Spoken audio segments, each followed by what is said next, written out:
Have you ever wondered what really happened to Prophet Isa alaihissalam? Was he truly crucified, or was someone else made to resemble him? Today we will uncover one of the most mysterious and powerful stories ever told as revealed in the Holy Qur'an. Before we begin, let us take a moment to pray. May Allah subhanahu wa ta'ala open our hearts and minds to His truth, grant us wisdom to understand His words, and strengthen our faith in the messages brought by His noble prophets. Ameen. Stay with us until the end of this story, because what you are about to hear will not only reveal the hidden truth behind the crucifixion of Prophet Isa alaihissalam, but also remind us of Allah's perfect plan and justice that never fails.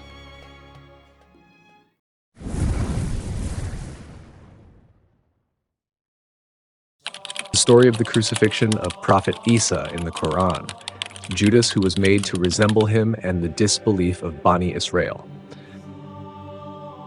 The story of the crucifixion of Prophet Isa alaihissalam and the figure of Judas Iscariot, who was made to resemble Prophet Isa, is described in the Qur'an, Surah An-Nisa, ayat 157 until 158. Allah subhanahu wa ta'ala says, "And because of their saying, we have killed Isa the Messiah, the son of Maryam, the messenger of Allah. But they did not kill him, nor did they crucify him, but it was made to appear so to them. Those who differ concerning it are in doubt about it. They have no knowledge of it except following conjecture. They did not kill him for certain, but Allah raised him up to Himself, for Allah is mighty and wise."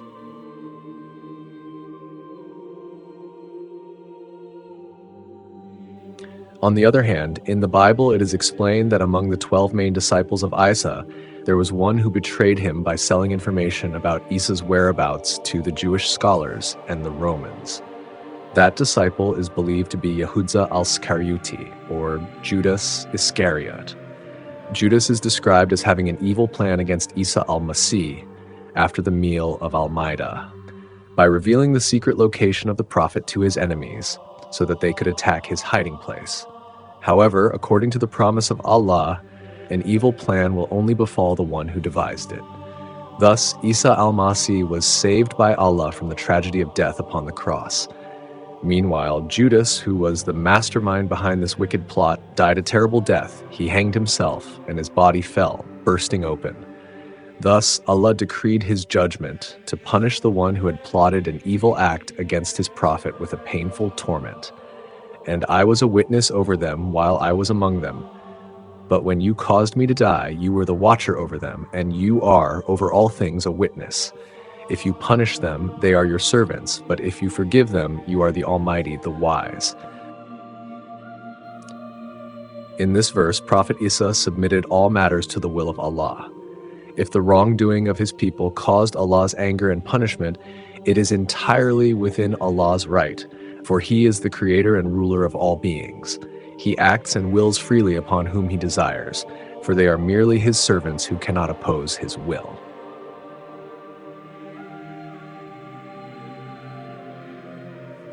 The disbelief of Bani Israel.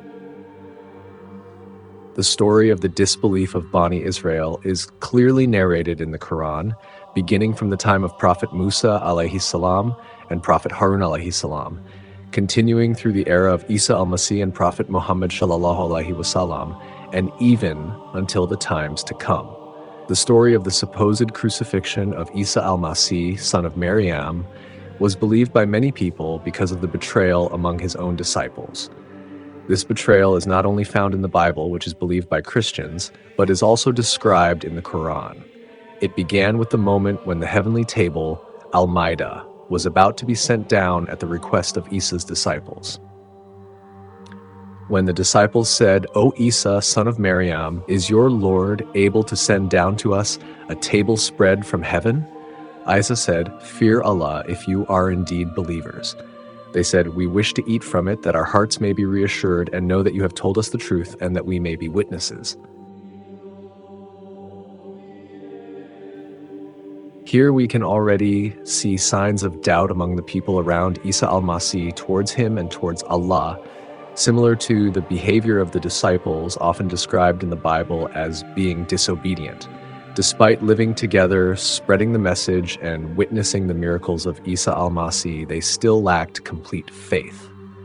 In his response, Isa rebuked his companions for their lack of belief in Allah and in him as the messenger. This was not the first time Isa had rebuked them. When Isa sensed disbelief from among them, he said, "Who are my helpers in the way of Allah?"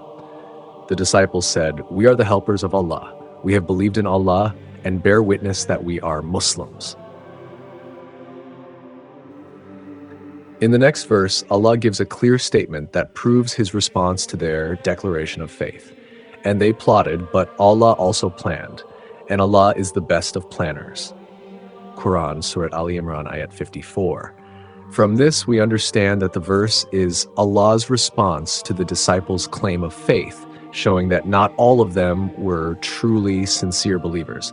Some among them had plotted against the Prophet, but Allah's plan would overcome theirs because of their arrogance on earth and their evil plotting. Yet the evil plot does not engulf anyone except its own people.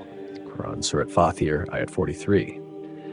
From these verses, we can interpret that the evil scheme devised by some of Isa's disciples was turned against themselves by Allah.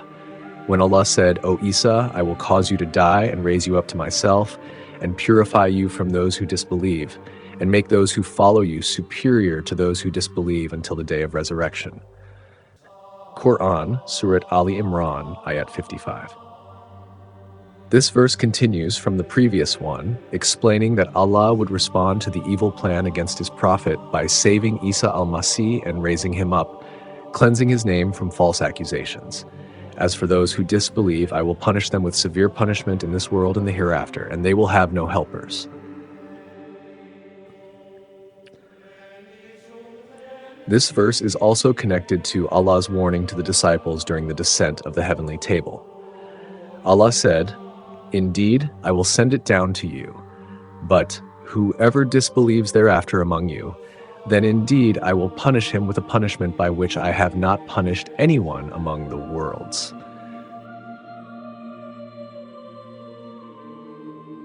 This verse contains a direct indication from Allah that there would be disbelief among the disciples after the descent of the heavenly table, which corresponds to what Christian theology refers to as the Last Supper.